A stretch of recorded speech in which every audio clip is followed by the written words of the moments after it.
ക്രിസ്റ്റിന, ഇത് നമ്മൾ പറഞ്ഞ ആ അടുത്ത മാസം വിവാഹം കഴിക്കാനുള്ള ആ ദമ്പതികളിൽപ്പെട്ട നവവധുവായിട്ടുള്ള സൗന്ദര്യയുടെ മൃതദേഹമാണ് ഈ എത്തിച്ചിരിക്കുന്നത്. ആകാശിന്റെ മൃതദേഹം ആദ്യം കൊണ്ടുപോയതാണ്. ഇതിപ്പോൾ സൗന്ദര്യയുടെ മൃതദേഹം എത്തിച്ചിരിക്കുന്നു. എല്ലാവരും സൗന്ദര്യ എന്ന് വിളിച്ച് വലിയ ഉറക്കെ അവർ കരയുന്നുണ്ട്. അടുത്ത മാസം വിവാഹം കഴിക്കാനുള്ളതായിരുന്നു. ഇന്നലെ ഈ പ്രതിസുത വരനൊപ്പമാണ് ഈ സൗന്ദര്യ ഈ വിജയെ കാണുന്നതിന് വേണ്ടി വിജയ് വരുന്ന ഈ പരിപാടിയിൽ വിജയെ കാണുന്നതിന് വേണ്ടി പോകുന്നത്. ആ സമയത്ത് തന്നെ ഈ നമ്മൾ നേരത്തെ സംസാരിച്ച ആകാശിന്റെ അമ്മ, സൗന്ദര്യ വിവാഹം കഴിക്കാനിരുന്ന ആകാശിന്റെ അമ്മയുമായി നമ്മൾ സംസാരിച്ചിരുന്നതാണ്. അപ്പോൾ പോകരുത്, നല്ല തിരക്കുണ്ടാകും എന്നൊക്കെ പറഞ്ഞിരുന്നതാണ്, ശാസിച്ചിരുന്നതാണ് എന്ന് ആ അമ്മ തന്നെ പറഞ്ഞു. പക്ഷേ തിരക്കൊന്നും പ്രശ്നമല്ല എന്ന് പറഞ്ഞുകൊണ്ടാണ് ഇവർ ഒരു ഭയവുമില്ലാതെ, അതായത് ഇങ്ങനെ ഒരു അപകടമുണ്ട് എന്ന് അവർ പോലും കണക്ക് കൂട്ടുന്നില്ല, ആരും കണക്ക് കൂട്ടുന്നില്ല. അതുകൊണ്ട് തന്നെ ഒരു ഭയപ്പാടുമില്ലാതെ അവർ പോകുന്നു. അപ്പോൾ തിരക്കുണ്ടെങ്കിൽ തിരക്കിനിടയിൽ നിൽക്കരുത് എന്ന് ആ അമ്മ പറഞ്ഞിരുന്നു എന്നുള്ളതാണ് ഈ അമ്മ പറയുന്നത്. പിന്നീട് 6:30 അതായത് ഇവർ 6:30 ഒരു ചിത്രം പോസ്റ്റ് ചെയ്യുന്നു സോഷ്യൽ മീഡിയയിൽ. അത് ഈ വിജയ് പോകുന്ന പരിപാടിയിൽ സെൽഫി എടുത്തതിൻ്റെ ഒരു ചിത്രമാണ് പോസ്റ്റ് ചെയ്തത്. ആ ചിത്രം പോസ്റ്റ് ചെയ്ത് കഴിഞ്ഞ് വീട്ടിൽ ബന്ധപ്പെടുകയും ചെയ്തു. ഞങ്ങൾ വരാൻ നിൽക്കുകയാണ് എന്നുള്ളതായിരുന്നു ആകാശം സൗന്ദര്യം വിളിച്ചു പറഞ്ഞത്. അപ്പോൾ പെട്ടെന്ന് തന്നെ വരും എന്ന പ്രതീക്ഷയിൽ ഇവർ ഇരിക്കുന്നതിനിടയിലാണ് ഈ വാർത്ത ഈ കുടുംബം കാണുന്നത്, ഇങ്ങനെ അവിടെ ഒരു അപകടമുണ്ടായി എന്നൊക്കെ. അതിനുശേഷം ഈ കുട്ടികളെക്കുറിച്ച് ഒരു വിവരവും ഉണ്ടായിരുന്നില്ല. ഒപ്പമുണ്ടായിരുന്ന മറ്റൊരു ബന്ധു പിന്നീട് ആ ബന്ധുവിന് ഇവർ ബന്ധപ്പെടുന്നു, കുടുംബാംഗങ്ങൾ ബന്ധപ്പെടുന്നു. അങ്ങനെയാണ് തങ്ങളും ഈ അപകടത്തിൽ പെട്ടുവെന്ന കാര്യം ഈ ബന്ധു പറഞ്ഞ് കുടുംബാംഗങ്ങൾ അറിയുന്നു. അങ്ങനെ സൗന്ദര്യയും ആകാശിനെയും തിരഞ്ഞ് കുടുംബാംഗങ്ങൾ ഈ കരൂർ മെഡിക്കൽ കോളേജിലെത്തുന്നു. ഈ വാർഡിലും അതോടൊപ്പം തന്നെ കാഷ്വാലിറ്റിയിലും എല്ലാം തിരച്ചിൽ നടത്തിയെങ്കിലും ഇരുവരെയും കണ്ടെത്താൻ സാധിച്ചില്ല. പിന്നീട് മോർച്ചറിയിലെത്തി നടത്തിയ പരിശോധനയിലാണ് ഇരുവരുടെയും മൃതദേഹം കണ്ടെത്തുന്നത്. അടുത്ത മാസം വിവാഹം കഴിക്കാനിരിക്കുകയായിരുന്നു എന്തായാലും ആകാശും സൗന്ദര്യയും. അതിനിടയിലാണ് ഈ വിജയെ കാണാൻ പോകുന്നതും ഇത്തരത്തിൽ ഇരുവർക്കും ജീവൻ നഷ്ടപ്പെടുന്നതും. ജീവിതത്തിൽ ഒന്നിക്കണം എന്നായിരുന്നു അവരുടെ ആഗ്രഹം. പക്ഷേ മരണത്തിൽ അവർ ഒന്നിച്ചുവെന്ന് ഒരു തരത്തിൽ ആലങ്കാരികമായെങ്കിലും പറയാം. പക്ഷെ കുടുംബത്തെ സംബന്ധിച്ച് അതൊരിക്കലും ഉൾക്കൊള്ളാൻ കഴിയുന്നതല്ല. അവരെല്ലാവരും ആ ഞെട്ടലിൽ തന്നെയാണുള്ളത്. കാരണം അടുത്ത മാസം ഇവരുടെ വിവാഹം ആഘോഷിക്കാനിരുന്ന വീട്ടുമുറ്റത്തേക്കാണ് ഇവരുടെ ചേതനയേറ്റ മൃതദേഹം എത്തുന്നത്. അതിന്റെ ഞെട്ടലിലാണ് ആ വീടുള്ളത്. അത് രണ്ട് കുടുംബങ്ങളും ഒരുപോലെ തുല്യ ദുഃഖിതരാണ്. അതോടൊപ്പം തന്നെ നാട്ടുകാരുണ്ട്, ഇവരുടെ സുഹൃത്തുക്കളുണ്ട്. അതൊക്കെയാണ്, ഇവരൊക്കെ സുഹൃത്തുക്കളൊക്കെ രാവിലെ മുതൽ തന്നെ ഇവിടെ എത്തി ഇരുവരുടെയും മൃതദേഹം പുറത്തേക്ക് ഇറക്കുന്നതും കാത്ത് കലങ്ങിയ കണ്ണുമായി ഇവിടെ കാത്തു നിൽക്കുന്നുണ്ടായിരുന്നു. അവരെല്ലാവരും മൃതദേഹം പുറത്തേക്ക് എത്തിക്കുന്ന സമയത്ത് വികാര നിർഭരമായി ഈ പൊട്ടിക്കരയുന്നതാണ് കണ്ടത്. ഇപ്പോൾ സൗന്ദര്യയുടെ മൃതദേഹവും ഈ വാഹനത്തിലേക്ക് കയറ്റിയിരിക്കുന്നു. നേരത്തെ ആകാശിന്റെ മൃതദേഹം ഇവിടെ നിന്ന് കൊണ്ടുപോയതാണ്. ആകാശിന്റെ അമ്മ നമ്മളോട് സംസാരിക്കുകയും ചെയ്തതാണ്. ഇപ്പോൾ സൗന്ദര്യ കൂടി ചേതനയേറ്റ ശരീരമായി വീട്ടിലേക്ക് മടങ്ങുകയാണ്. ഒരുപക്ഷെ അടുത്ത മാസം വീട്ടുമുറ്റത്ത് ഉയർന്ന വിവാഹപ്പന്തലിൽ ഇരുവരും ഒന്നിക്കേണ്ടതായിരുന്നു. പക്ഷേ ഇപ്പോൾ അതൊരു മരണവീടായി മാറുന്നു. ആ മരണ വീട്ടിൽ സ്ഥാപിച്ച പന്തലിന് കീഴിലേക്ക് ചേതനയേറ്റ ശരീരമായി സൗന്ദര്യം എത്തുന്നു. അതോടൊപ്പം തന്നെ ആകാശ് എത്തുന്നു. രണ്ട് കുടുംബാംഗങ്ങളെ സംബന്ധിച്ചും താങ്ങാനാകാത്ത വേദനയാണുള്ളത്. ഇവിടെ രക്ഷിതാക്കളെല്ലാം തന്നെ എന്ത് ചെയ്യണമെന്നറിയാതെ വികാരനിർഭരമായി പ്രതികരിക്കുന്നതാണ് കാണുന്നത്. വികാരനിർഭരമായി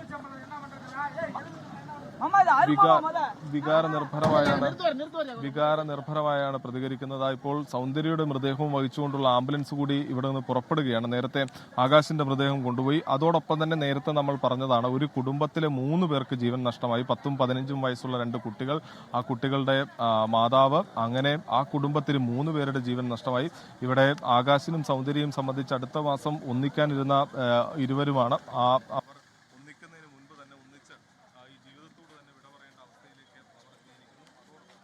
സുരത് സജിയാണ് അവിടെ നിന്ന് വിശദാംശങ്ങളുമായി ചേർന്നുകൊണ്ടിരിക്കുന്നത്. സൗന്ദര്യ ആകാശ് പ്രതിശ്രുത വരനും വധുവുമാണ്. അടുത്ത മാസം പുതിയൊരു ജീവിതം കെട്ടിപ്പടുക്കാനായി സ്വപ്നം കണ്ടവരാണ് അവർ. ഈ ഒരു യോഗത്തിലേക്ക് എത്തുന്നു. എല്ലാവരെയും പോലെ വിജയ് എന്ന് പറഞ്ഞ് തങ്ങൾ വെള്ളിത്തിരയിൽ കണ്ട, തങ്ങൾ ആരാധിച്ച, സ്നേഹിച്ച, ഒരുപാട് ഇഷ്ടപ്പെട്ട വ്യക്തി തങ്ങളുടെ നാടിനടുത്ത് വരുന്നു. അപ്പോൾ നേരിട്ടൊന്ന് കാണാൻ പറ്റുമെങ്കിൽ അദ്ദേഹത്തെ ഒന്ന് തൊടാൻ, അല്ലെങ്കിൽ അദ്ദേഹം പറയുന്ന കാര്യങ്ങൾ കേൾക്കാനൊക്കെ ആയിട്ടാണ് അവിടെ കൂടിയവരെല്ലാവരും തന്നെ എത്തിച്ചേർന്നത്. പക്ഷേ വളരെ ഉത്സവ ഛായയോടുകൂടി ഉണർന്ന വേലുച്ചാമിപുരം വൈകുന്നേരമായപ്പോഴേക്കൊരു കണ്ണീർ കടലായി മാറുന്ന കാഴ്ചയാണ് നമ്മൾ കാണുന്നത്.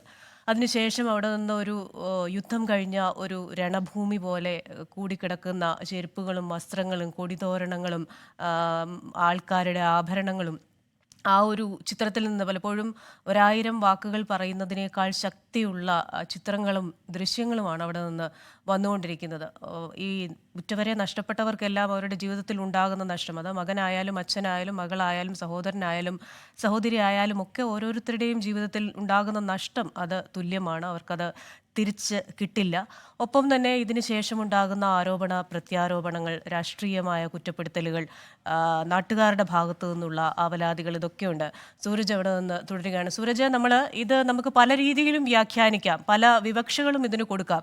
അപ്പോൾ ഓരോരുത്തരുടെയും സാഹചര്യത്തിൽ നിന്ന് ചിന്തിക്കുമ്പോൾ നമുക്ക് എന്താണ് ശരി, എന്താണ് തെറ്റ്, എന്താണ് ഈ അപകടത്തിന് കാരണമായത്, ഈ ദുരന്തത്തിലേക്ക് വഴിവെച്ചതെന്ന് ചോദ്യം ഉയരുമ്പോഴും പലപ്പോഴും ഇതിനെ ഒക്കെ ശേഷം വരുന്ന ഒരു രാഷ്ട്രീയമായ ആരോപണങ്ങളും പ്രത്യാരോപണങ്ങളും ഒക്കെ ഇവിടെയും ഉണ്ടാകുന്നുണ്ട്. ഇതിലൊരു കാര്യം, നമ്മൾ ഈ സൗന്ദര്യയുടെയും ആകാശിൻ്റെയും മാതാപിതാക്കൾ പറഞ്ഞതുപോലെ, നിരവധി ചെറിയ കുട്ടികളുടെ മാതാപിതാക്കൾ പറഞ്ഞതുപോലെ, അവരോടൊക്കെ വിലക്കിയിരുന്നു ഇത്തരത്തിലൊരു യോഗത്തിന് ഇത്രയും ആളുകൾ കൂടുന്നിടത്ത്. പല ചെറിയ കുട്ടികളുടെ അമ്മമാർ പറയുകയുണ്ടായി. പക്ഷേ അവരുടെയൊക്കെ ആ റിസ്ക് എടുക്കുന്നതിനുള്ള ഒരു ടെൻഡൻസി, ആ ഒരു പ്രായത്തിലുള്ള ടെൻഡൻസി, ഒപ്പം തന്നെ ഇതുപോലെ ഒരു താരത്തെ കാണാനുള്ള അവരുടെ ആഗ്രഹം, ഇതെല്ലാം മുന്നിട്ട് നിന്നു. 2, പോലീസുകാരുടെ എണ്ണം ആവശ്യത്തിനുണ്ട് എന്ന് പറയുമ്പോഴും നാട്ടുകാർ പറയുന്നത് ഈ ദുരന്തത്തിന് ശേഷം പോലീസുകാർ അവിടെ ഉണ്ടായിരുന്നില്ല. 3, പോലീസുകാരെന്ന് പറയുമ്പോൾ വിജയ് അല്ലെങ്കിൽ TVK പ്രവർത്തകർ, ഇതിൻ്റെ സംഘാടകരെന്നൊക്കെ പറയുമ്പോൾ രാഷ്ട്രീയമായി താരതമ്യേന വളരെ പരിചയക്കുറവുള്ളവരാണ്. അവർക്ക് ഇത്തരം കാര്യങ്ങൾ ചിലപ്പോൾ മുൻകൂട്ടി കാണാൻ സാധിച്ചെന്നുമില്ല. പക്ഷേ പോലീസ് എന്ന് പറയുന്നത് അവർ ഇത്തരം കാര്യങ്ങൾ മുൻകൂട്ടി കാണേണ്ടവരാണ്. അതുകൊണ്ട് തന്നെ ഒരു 10,000 പേരുടെ യോഗത്തിന് ഇടുങ്ങിയ പ്രദേശത്ത് അനുമതി കൊടുത്തു. അതിനുശേഷം അവിടെ പോലീസുകാരെ കാണുന്നില്ല. മറ്റൊന്ന്, നാട്ടുകാർ പറയുന്നത് ഈ സമയത്ത് കറണ്ട് അവിടെ ഉണ്ടായിരുന്നില്ല എന്ന്. ഇത്തരത്തിലൊരു യോഗം നടക്കുമ്പോൾ കറണ്ട് ഉണ്ടാകാതിരിക്കുക, അത്തരത്തിലുള്ള അസ്വാഭാവികതകൾ സംഭവിക്കുക, അങ്ങനെ ഉത്തരം കിട്ടാത്ത ഒരുപാട് ചോദ്യങ്ങളുണ്ട്. പോലീസ് ഇപ്പോഴും പറയുന്നത്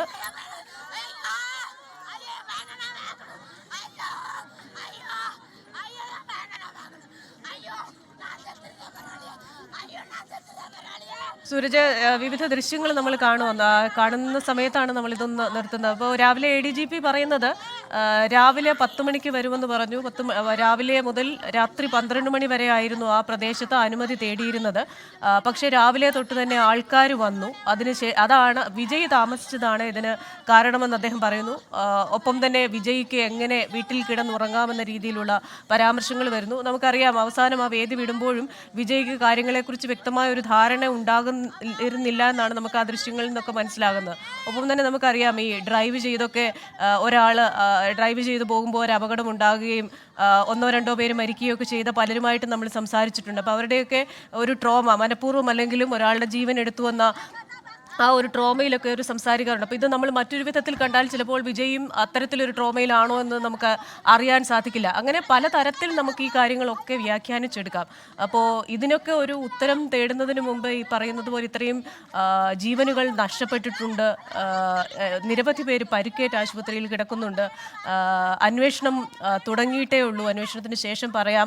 പോലീസുകാർ പറയുന്നു അവരുടെ ഭാഗത്ത് വീഴ്ച ഉണ്ടായിട്ടില്ല എന്ന്. അപ്പോൾ ഇങ്ങനെ പരസ്പരം പഴിചാരുന്നതിന് പകരം ഇതിൻ്റെ കൃത്യമായ ഒരു കാരണങ്ങളിലേക്കുള്ള ഒരു വിശകലനമോ, കൃത്യമായി ഓരോരുത്തരുടെയും മാനസികാവസ്ഥ മനസ്സിലാക്കിയും, അതുപോലെ ഇത്തരത്തിൽ ജനക്കൂട്ടം വരുന്നിടത്ത് നമുക്കറിയാം, ജനക്കൂട്ടത്തെ നിയന്ത്രിക്കുക, മോബ് സൈക്കോളജി എന്ന് പറയുന്നത് സാധാരണ പോലെയല്ല. ഒരു 10ലധികം ആൾക്കാർ ഒരിടത്ത് കൂടി കഴിഞ്ഞു കഴിഞ്ഞാൽ പിന്നെ അവർ ഒരേ മനസ്സോടുകൂടെ പ്രവർത്തിക്കുന്ന, അതൊരു അക്രമമാണെങ്കിലും ഓടി മാറുന്നതാണെങ്കിലും ഒരേ രീതിയിൽ പ്രവർത്തിക്കുന്ന കാഴ്ച നമ്മൾ ചരിത്രത്തിൽ പലയിടത്തും കണ്ടിട്ടുള്ളതാണ്. അയൽ സംസ്ഥാനമായ കർണാടകയിൽ ഈ RCBയുടെ വിജയാഘോഷത്തിനിടയിലുണ്ടായ ഈ സ്റ്റാമ്പീഡ് നമ്മൾ കണ്ടതാണ്.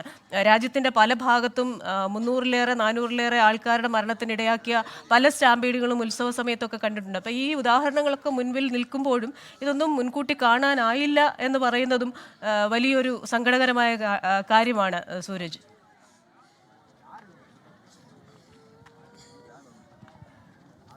ക്രിസ്ത്യൻ, അത് തന്നെയാണ്. അതായത് ഇത്തരത്തിൽ ഒരു വലിയ ജനക്കൂട്ടം അവിടെ വരുന്ന സമയത്ത് അതിനെ നിയന്ത്രിക്കുന്നതിൽ അധികൃതർക്കും വീഴ്ച ഉണ്ടായിട്ടുണ്ട് എന്നുള്ളത് നമുക്ക് പറയാം. കാരണം എന്തെന്ന് വെച്ച് കഴിഞ്ഞാൽ പോലീസിന്റെ സാന്നിധ്യത്തിലൊക്കെയാണ് ഇത്രയും ആളുകൾ അവിടെ സംഘടിക്കുന്നത്. ആ സമയത്ത് ഈ പ്രദേശത്തേക്കടക്കം നിയന്ത്രണങ്ങൾ വേണമെങ്കിൽ പോലീസിന് ഏർപ്പെടുത്താമായിരുന്നു. കാരണം 10,000 പേരെ മാത്രം പങ്കെടുപ്പിക്കേണ്ടിയിരുന്ന ഒരു പരിപാടിയാണ്. പക്ഷെ പോലീസ് അതിൽ എന്തുകൊണ്ട് ആക്ട് ചെയ്തില്ല എന്നതെല്ലാം അവശേഷിക്കുന്നുണ്ട്. അതിനിപ്പോൾ ഒരു രാഷ്ട്രീയ പരിപാടി ആയതിന്റെ ഭാഗമായാണോ പോലീസിന്റെ ഭാഗത്ത് നിന്ന് അങ്ങനെ ഒരു ആക്ഷൻ ഉണ്ടാകാതെ പോയത് എന്നത് എന്നത് സംബന്ധിച്ചെല്ലാം തന്നെ വിശദീകരിക്കേണ്ടത് പോലീസാണ്. എന്തായാലും മുഖ്യമന്ത്രി ഇത് സംബന്ധിച്ച് പറയുന്നത് ഈ വിഷയത്തിൽ എന്താണ് സംഭവിച്ചതെന്ന് സംബന്ധിച്ച് ജുഡീഷ്യൽ കമ്മീഷന്റെ റിപ്പോർട്ട് പുറത്തു വരുന്നതോടുകൂടി വ്യക്തമാകും എന്നുള്ളതാണ്. ഇതിൽ ഈ സംഭവത്തിലെ എല്ലാ വസ്തുതയും പുറത്തു കൊണ്ടുവരാൻ ജുഡീഷ്യൽ അന്വേഷണത്തിലൂടെ കഴിയും എന്ന് സർക്കാരും ഉറച്ച പ്രതീക്ഷ പങ്കുവെക്കുന്നുണ്ട്. ഇന്നലെ ഈ സംഭവത്തിന് തൊട്ടു പിന്നാലെ കോൺഗ്രസ് അടക്കം ആവശ്യപ്പെട്ടിരുന്നതും ജുഡീഷ്യൽ അന്വേഷണമാണ്. അത് അധികം പോലും വൈകാതെ തന്നെ ഈ ആവശ്യം വരുന്ന മുറയ്ക്ക് തന്നെ ആവശ്യം വരുന്നതിന് ഒപ്പം തന്നെ അത്തരത്തിലൊരു ജുഡീഷ്യൽ അന്വേഷണത്തിലേക്ക് സർക്കാർ പോവുകയും ചെയ്തു. അത്തരത്തിൽ അതായത് ഒരു വിമർശനങ്ങൾക്കും ഇട കൊടുക്കാത്ത തരത്തിലുള്ള ഈ നടപടികളുമായാണ് സർക്കാർ മുന്നോട്ട് പോയത്. ഇന്നലെ മുഖ്യമന്ത്രി എം കെ സ്റ്റാലിൻ മാധ്യമങ്ങളെ കണ്ട സമയത്തും വിശദീകരിച്ചത് അതൊക്കെ തന്നെയാണ്. ജുഡീഷ്യൽ കമ്മീഷന്റെ അന്വേഷണം നടക്കട്ടെ, അതുകൊണ്ട് തന്നെ ആരൊക്കെ അറസ്റ്റ് ചെയ്യും, അതായത് വിജയിയെ അറസ്റ്റ് ചെയ്യുമോ ഇന്നലെ എന്ന് മാധ്യമപ്രവർത്തകർ ആവർത്തിച്ച് ചോദിച്ചപ്പോഴും അദ്ദേഹം പറഞ്ഞ കാര്യം അതാണ്. ആരെയൊക്കെ അറസ്റ്റ് ചെയ്യുമെന്ന് എനിക്കിപ്പോൾ പറയാൻ കഴിയില്ല എന്നുള്ളതാണ് അദ്ദേഹം പറഞ്ഞത്. അതെല്ലാം ജുഡീഷ്യൽ കമ്മീഷന്റെ സ്വാതന്ത്ര്യത്തിന് വിടുന്നു. അതോടൊപ്പം തന്നെ പോലീസിന്റെ അന്വേഷണം സമാന്തരമായി നടക്കുന്നുണ്ട്. ഇപ്പോൾ ഇന്നലെ കേസെടുത്തിട്ടുണ്ട്. അത്തരത്തിൽ ഈ നടപടികൾ സ്വാഭാവികമായും പോലീസിന്റെ ഭാഗത്തുനിന്നും ജുഡീഷ്യൽ കമ്മീഷന്റെ ഭാഗത്തുനിന്നും ഇതിന്റെ ഒരു വസ്തുത കണ്ടെത്തുന്നതിനുള്ള നടപടികൾ ഉണ്ടാകുമെന്ന് പറയുന്നുണ്ട്. അതെല്ലാം മറുതലക്കലിൽ നടക്കുന്നു. പക്ഷേ ഇവിടെ നഷ്ടപ്പെട്ടിരിക്കുന്നത് 39 ജീവനുകളാണ്. ആ 39 ജീവനുകൾ മാത്രമല്ല, 51-ലധികം പേർ തീവ്രപരിചരണ വിഭാഗത്തിലടക്കം ചികിത്സയിലുണ്ടായിരുന്നു. അതിൽ 40ഓളം പേർ ഇപ്പോഴും ഈ ഗുരുതരാവസ്ഥയിൽ തന്നെ തുടരുന്നു എന്നുള്ളത് ഏറെ ആശങ്കപ്പെടുത്തുന്ന കാര്യമാണ്. 39 കുടുംബങ്ങൾക്കാണ് ഇപ്പോൾ ഈ 39 ജീവനുകളാണ് നഷ്ടപ്പെട്ടിരിക്കുന്നത്. അവരെ സംബന്ധിച്ച് അത് തീർത്താലും തീരാത്ത നോവായി തന്നെ അത് അവശേഷിക്കുകയാണ്. അതാ ഇപ്പോഴും ഈ പോസ്റ്റ്മോർട്ടം നടക്കുന്ന മോർച്ചറിക്ക് മുന്നിൽ വലിയ ജനത്തിരക്ക്, വലിയ രീതിയിലുള്ള ഒരു സങ്കടക്കടലായി തന്നെ ഈ ആശുപത്രി ഇപ്പോഴും അലയടിച്ചുകൊണ്ടിരിക്കുന്നു എന്നുള്ളതാണ് ഏവരെയും സങ്കടപ്പെടുത്തുന്നത്. ആ ഓരോ മൃതദേഹവും പോസ്റ്റ്മോർട്ടം പൂർത്തിയാക്കി പുറത്തേക്ക് കൊണ്ടുവരുന്ന സമയത്ത് വലിയ രീതിയിലുള്ള നിലവിളി ഉയരും. അത് ഈ അവരുടെ ഉറ്റവരുടെ മാത്രമല്ല, കണ്ടു നിൽക്കുന്നവരുടെ ഉണ്ട്, ബന്ധുക്കളുടെ ഉണ്ട്, സുഹൃത്തുക്കളുടെ ഉണ്ട്, നാട്ടുകാരുടെ ഉണ്ട്. അങ്ങനെ തുടങ്ങി ഇവർക്ക് സുരക്ഷ ഉറപ്പാക്കാൻ വന്ന പോലീസുകാർ പോലും അവരുടെ കണ്ണുകൾ പോലും നിറഞ്ഞൊഴുകുന്ന കാഴ്ച പലകുറി നമ്മൾ കണ്ടിട്ടുണ്ട്. ഈ വാർത്ത റിപ്പോർട്ട് ചെയ്യാനെത്തിയ മാധ്യമപ്രവർത്തകർ പോലും ഇതറിയും കണ്ണ് നിറഞ്ഞും ഒക്കെ നിൽക്കുന്ന കാഴ്ചകൾ നമ്മളിവിടെ കാണുന്നുണ്ട്. അത്തരത്തിൽ പറഞ്ഞറിയിക്കാൻ കഴിയാത്തൊരു കണ്ണീർ കടലായി ഇവിടം ആകെ മാറിയിരിക്കുന്നു. അത് ഈ ദുരന്തം അത് വരുത്തി വെച്ചതാണ് എന്നതിൽ ഒരു പിഴവുമില്ല. കാരണം ഈ 10,000 പേർ മാത്രം സംഘടിക്കാൻ വേണ്ടി ഒരു സമ്മേളനം സംഘടിപ്പിക്കുന്നു. പക്ഷെ അവിടെ ലക്ഷക്കണക്കിന് ആളുകൾ എത്തുന്നു എന്നുള്ളതാണ് ഇത് കണ്ട ആളുകൾ പറയുന്നത്. നമ്മൾ ഇന്നലെ ഈ ദുരന്ത മേഖലയിലടക്കം പോകുന്ന സമയത്തൊക്കെ തന്നെ ഇവരുടെ പ്രധാന പാതയിൽ പോലും ആളുകൾ ഓടി രക്ഷപ്പെടുന്നതിനിടയിൽ നഷ്ടപ്പെട്ട ചെരുപ്പുകൾ ഒരു ചെരുപ്പ് കൂനയായി തന്നെ രൂപപ്പെട്ട് പലയിടങ്ങളിലും കിടക്കുന്നുണ്ട്. അതെല്ലാം തന്നെ എത്രത്തോളം ജനങ്ങൾ ഇവിടെ എത്തി എന്ന് തെളിയിക്കുന്നതാണ്. എന്തായാലും സർക്കാരിനെ സംബന്ധിച്ചെല്ലാം തന്നെ ജുഡീഷ്യൽ അന്വേഷണത്തിൽ ഈ പ്രതീക്ഷ അർപ്പിക്കുന്നു. മറുവശത്ത് ഈ പരിപാടിയുടെ സംഘാടകരായ വിജയും അദ്ദേഹത്തിന്റെ പാർട്ടിയും സഹപ്രവർത്തകരുമാകട്ടെ, അവർ ഇപ്പോഴും ഈ വിജയുടെ ഇന്നലെ സോഷ്യൽ മീഡിയയിൽ പങ്കുവച്ച ഒരു കുറിപ്പിനപ്പുറത്തേക്ക് ഒരു വ്യക്തമായ മറുപടി നൽകിയില്ല എന്നൊരു വിമർശനം കൂടി ഈ ഘട്ടത്തിൽ വളരെ ശക്തമായി തന്നെ ഉയരുന്നുണ്ട്. അദ്ദേഹം ഇന്നലെ വീട്ടിലേക്ക് മടങ്ങി. അതാണ് ഈ മുഖ്യമന്ത്രി എം കെ സ്റ്റാലിൻ ഇന്നലെ ഈ ആശുപത്രിയിലെത്തി ആളുകളെ സന്ദർശിച്ചതിന് ശേഷം നടത്തിയ ഒരു പ്രസ്താവനയുണ്ട്. അതായത് തനിക്ക് വീട്ടിൽ മനസമാധാനത്തോടു കൂടി ഇരിക്കാൻ കഴിയുന്നില്ല, അത്രമാത്രം മനോവിഷമത്തിലാണ്.